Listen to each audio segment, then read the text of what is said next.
Привет! Сегодня посмотрим, как обработать края с помощью ножниц зигзаг, чтобы предотвратить осыпание.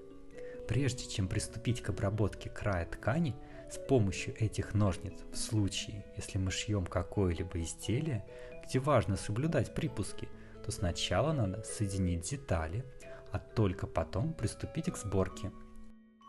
Вот так, например, мы соединили две детали. После этого надо обработать утюгом, разутюжить или заутюжить швы, в зависимости от технологии. Теперь возьмем ножницы зигзаг. Мы будем отрезать часть ткани вдоль края.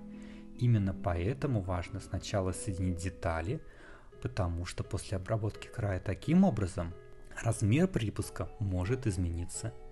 Отогнем все безопасно в сторону, чтобы не повредить основную деталь. Край можно обрабатывать отдельно каждый, а можно и вместе оба, как удобно и зависит от модели. А теперь подрежем. Можно подрезать больше или меньше, зависит от личных предпочтений.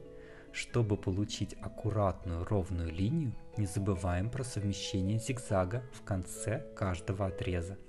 В конце можно еще раз обработать утюгом, но мне обычно хватает первой обработки, и все готово. Аккуратный, обработанный край с помощью ножниц зигзаг. Надеюсь, вам понравилось. Спасибо. Пока-пока.